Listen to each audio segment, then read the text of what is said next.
Good afternoon and welcome back to By Any Means Necessary. I am your host, Melvin Thompson. I'm the Executive Director of the Endeleo Institute. Endeleo is the Swahili word for progress, growth, and development. We are the nonprofit arm of Trinity United Church of Christ, located at 400 West 95th Street in the beautiful Washington Heights community. We're located right along the 95th Street corridor. We help sponsor a farmers market, Trinity's Farmers Market, every Saturday morning across the street at the corner of 95th and Normal from 8 a.m. to 1 p.m. every Saturday until, I believe, is it September 29th, T? Yeah, September 29th, and so it's almost, I think we're halfway through the market, and it's amazing how time is flying, and we've had some really, really wonderful weather. A little bit on the hot side, but still, we've had some really good turnouts. In fact, this past Saturday, we had almost 200 folks show up, and that was with the Bud Billiken Parade, which was obviously attended by hundreds of thousands of people in the community, throughout the community. It's a national treasure, and so we really appreciate everyone coming out and still patronizing the market.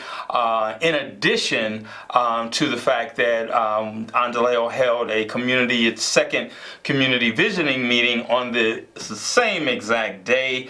I don't know what the thinking was. I think that's on me, that we would have a community meeting on a day with the farmers market and the Bud Billiken Parade. But to our credit, this was a business meeting, and we had a very respectable crowd and audience come to the Woodson Library, and so I appreciate everyone that came out. We had a very, very engaging conversation, but I would be remiss not to acknowledge that our day today has been altered by the passing of the Queen of Soul. I mean, it's no question. It's been on the hearts and minds of everyone. I've heard, so many testimonies on the way here to the studio, and the news of it, even though we knew days ahead that, that young lady had been gravely ill. When it actually happens, it's just devastating to lose a true queen, a pioneer,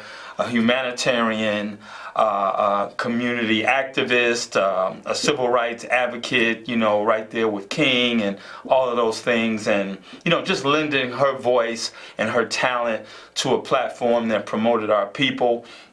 I thought about the song Respect, and how appropriate that could be. I saw this picture online on my phone, and I wanted to share it with you. That's Aretha there in the middle, next to, I think, the vice president. Just look at this lineup. The vice president of Push, Operation Push. Of course, Jesse Jackson is in the front there. Betty Shabazz is to the left of Jesse Jackson. Miriam Makeba is over there on the right, and of course Aretha is in the middle. It's just an amazing group of folks, and it just is a testament to what she meant and what she stood for when the bright lights weren't on her, and that she was cognizant of the fact that she had celebrity, she had resources, and she had a voice not only on the stage but off of it, to lend to what we all and still seek to this day, and that's respect. And whether it's on the streets, at a Starbucks, at a coffee shop, on the streets, walking down the street, whatever it seems black people are doing these days, we're being questioned of it in 2018. And so I just wanted to give a shout and our condolences to that family. Obviously, we'll be hearing her music throughout, forever, and just wanted to make sure that we pay tribute. I can't wait to actually attend service on Sunday and see the kind of tribute that I know our talented music ministry will play for her throughout that service. And so just wanted to definitely speak to that, because it's what we're still struggling with today, whether it's quality food in our communities, the right to be respected by by the police and people in general, just housing, education, all the things that she stood for and that we still stand for today. I think what she really is an example of is someone that just carried herself regally, maintained her dignity, and that's something that we all don't have to have the incredible singing talent to do, but that we can just do that in our everyday lives as citizens, as African American citizens in this community. I was just in a barbershop about a half hour ago, and I was looking up at the screen, and in between the tributes to Aretha, they were showing the defendants of the murder suspects in the murder of Hadia Pendleton about 5 years ago. And I'm looking at these two young men, these two African American men dressed in, head to toe, suit and ties. If you've seen them on the street, you wouldn't know. You'd think they were, Fortune 500 people. And it was a very poignant moment to see two African American men who may be facing a really really hard life going ahead, and in the choices that they may have made that have landed them in this position. And by the grace of God, there goes any one of us. And so who knows what instruction they did or did not get in terms of the predicament that they're in today. Lives are lost. Families are hurting on both sides, on all sides. The community suffers. And so today was just a real somber reminder of, where we need to be, where we need to go, and that we need everybody, on the same page in terms of advancing our people and advancing our humanity, because, we're in a crisis situation, and a lot of it is of our own doing, but of course, a ton of it has been, the result of being oppressed and just having things that we take for granted taken away from us. You'd think, after having an African American president, that we'd be further along, and it just seems like we've taken huge steps backwards. And so, the violence and the idle behavior that we're inflicting on ourselves just needs to come to an head. I know this is a show about our farmers market and healthy food, but we need food for the soul. And so if you have any thoughts or comments on anything, I'd be more than willing to take them today. 312-738-1060. That's 312-738-1060. So yeah, we had a wonderful engaging conversation around small business development, entrepreneurship. We had some folks from the Chicago Transit Authority, because as you know, in the Washington Heights area along the 95th Street corridor, we're experiencing a renovation of the CTA Red Line station to the tune of $300 million. $300 million being invested in that train station. And so the opportunity and challenge is that there's nothing in and around that station outside of a McDonald's restaurant that exists along that 95th Street corridor. And so we'd like to, claim ownership of that corridor, if you will. And I think we have a caller right now. Caller, go ahead with your question or comment. Yes, I'm going to make a couple of points.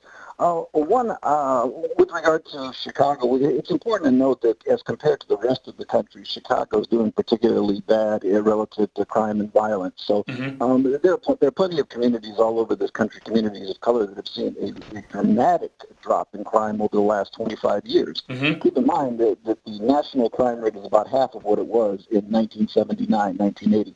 In fact, in Chicago, we flirted in the late 1970s with almost 1,000 murders.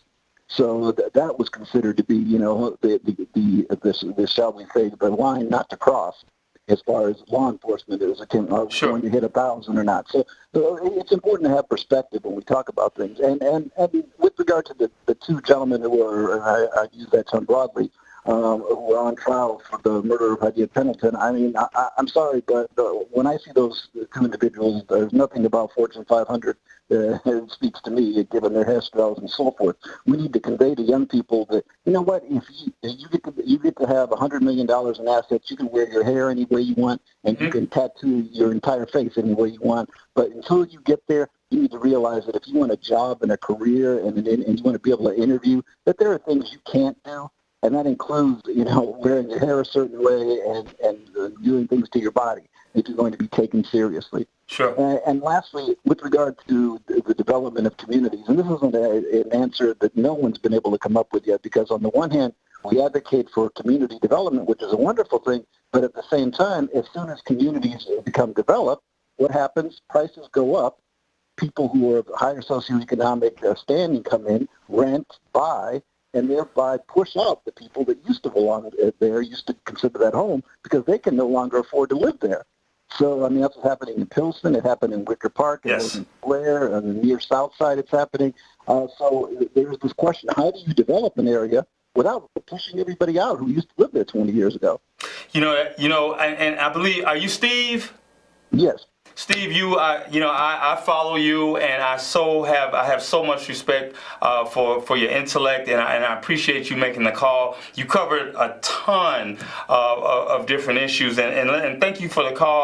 I'd like to speak to just a couple of them. And I was in a conference the other day, and a gentleman made the comment that the world of work isn't that old. It's relatively a young concept, and there was a time when we were entrepreneurs by default. I mean, you found what your craft could be, and you bartered in order to make a living. You didn't always wake up and go to work for someone else. And so, while I completely agree with conforming to what you need to look like, there are other opportunities to become your own boss. And I think what we're wired for, over the last several decades is this concept of you've got to go to school, you've got to do all these things in order to, have an occupation with someone else. And I just think that we need to enlighten our young people about, what? You can be your own boss. You can be yourself. You can wear your hair any way you want. And there's nothing wrong with that message, I think, that you're getting across. However, it's important that we recognize that there is such a thing as professionalism. In other words, what you want to wear on a Friday night when you're out with your friends is different than what you wear into an office place or into a bank when you're looking to get a small business loan. Because if you come in looking like a clown, you're going to walk out with nothing. So you've got to recognize that there are certain things, that there's a proper attire, there's a way to look, there's a way to behave. And then, if, like I say, you want to act like you're Mr. Party, Mr. Fun, do that on a Saturday night with your friends. You're entitled to do it. But if you want to succeed in this world, because even being an entrepreneur, self-employed, you still have to have relationships with institutions. It's no question. Who are going to loan you money, who are going to be your bank, who are going to be your accountants.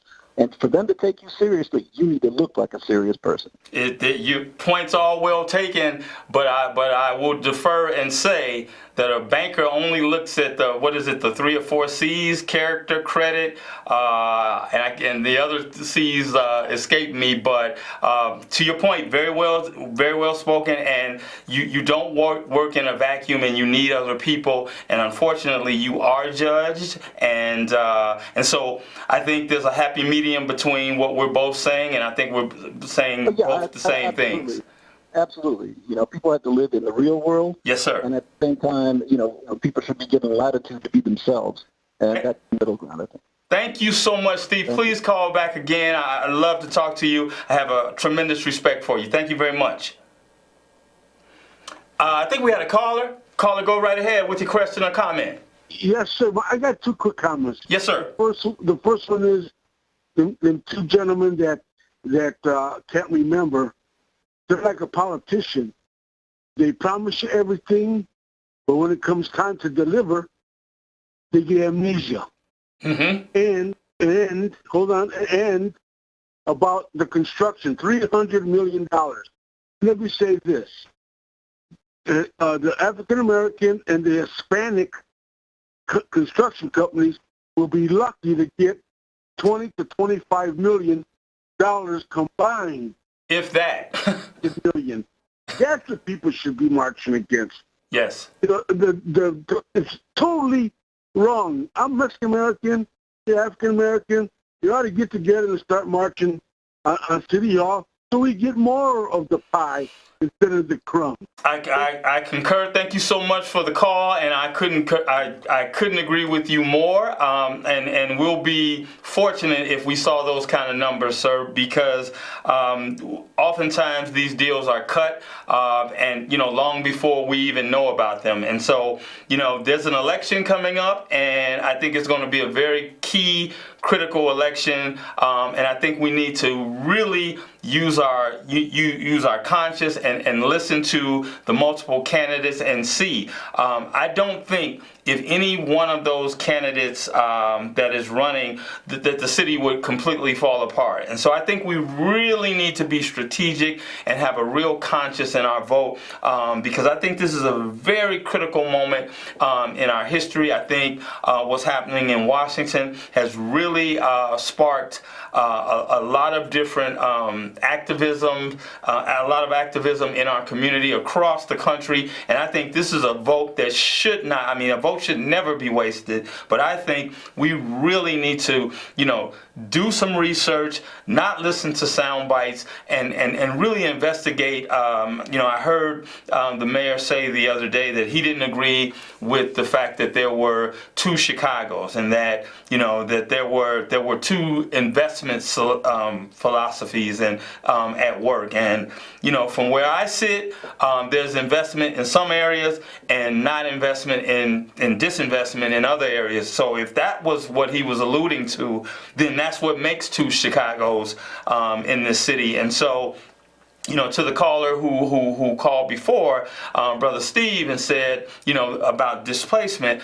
One of the issues that happens in that I've seen in African American communities is we don't suffer from gentrification because we haven't had the massive investments in our community. So let us see what massive investment in our communities would look like, because it's not happening in African American communities on the South Side. I've been a South Sider all my life, and I have yet to see it. I think what we're seeing in our community is displacement because of the disinvestment, which has brought on poor schools, high crime, and just the despair that people see. And after so long, that's why we're losing 200,000 people in Chicago that are saying, hey, this is never going to change. I don't see investment in my community. I can't get a coffee shop on our corner.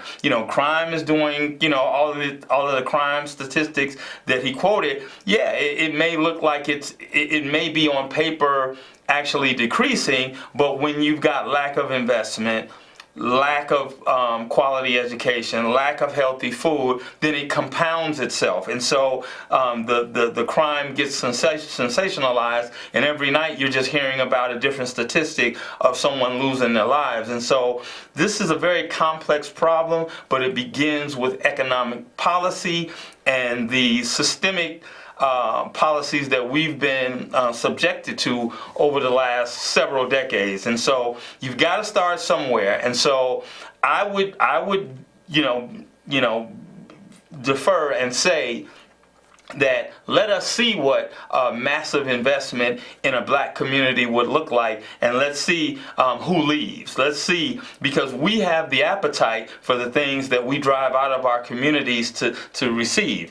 Our CMAP report, our Chicago Metropolitan Agency for Planning report in 2016 says that we're losing $198 million out of the Washington Heights community alone. That's folks jumping in their car to go bank, to go buy dinner, to go buy groceries, to buy all these things that should be in our community in the first place. But we've normalized that situation to the point where, we don't see anything any different. And so we don't necessarily have the appetite to see the things that should be on our corners, other than, brothers just hanging out who are unemployed, who should be working in those small businesses that should be dotting lining our corridors. And so, everything's connected. Boy, we've almost run out of time, but in this next 5 minutes, I wanted to stay there and just talk about, the economic opportunities that we have in our community. Why are we confined to a cooperative economics model at just a farmer's market 3 months out of a year? Now, if you come to our farmer's market on Saturday, you're going to see African American farmers from Pembroke, Illinois, 60 miles south of the city, come here every Saturday morning with their goods. And by the way, the watermelon is very sweet. Isn't that right, T? So you better get here very soon and get it before 10 o'clock or it's going to be gone. But 14 vendors, almost 14 different vendors selling their wares, and so that dollar in that particular parking lot is circulating among people who look like them. And so why should we be relegated to that just happening on a Saturday between 8 a.m. and 1 p.m.? We should be doing this on a regular basis, and whenever that's happened in our past, in our history, and folks know this, that whenever that's happened, nationally, there's always been someone or some entity to come in to destroy it, because it's empowering. It's empowering for us to see ourselves opening new businesses, hanging out a shingle, and doing for self. And so, whether it's education, I heard on the National Public Radio today about a book being re-released called Lies My History Teacher Told Me. And I'm glad that that's happening, because we've been brought up without the real history, someone else's history skewed, and so we don't know, what actually happened to us and what's systemically still happening to us today. I think we've got another caller. Go ahead with your question or comment. Yes, I just wanted to add this one point, and I think that this is not confined to the African American community, because this is what's been called by economists sort of the Walmartization of America. Mm-hmm. All over America, Main Street is dying out. And it doesn't matter what their ethnic or racial background of the people who happen to run those stores or own those businesses. Mm-hmm. The fact is that large businesses come in and realize that, we can give people products because we buy it, in huge amounts from places like China. Mm-hmm. So when you want to buy a roll of toilet paper, Walmart can buy it in 10 million units, so they're going to get it at X amount. But mom and pop on the corner that used to have the store, they can't get it at that price. That's right. And you and I as consumers, we're not going to the mom and pop store anymore. We're going to the Walmart. So unfortunately, this is something that's happening all over this country, where big businesses figured out a way to corner all of us. How many of us haven't bought anything from Amazon this year? Absolutely. Absolutely. We have ourselves to blame in part. Absolutely. And Steve, I'll tell you, you can control there's a thing called consumer behavior, and we pay premiums for things that we really want, right? And so we can make the conscious decision to say, you know what, I can get this at Walmart cheaper, I can get this at Costco cheaper, but I'm going to shop and put the money locally in my community, and I'll make up the difference somewhere else. How about that?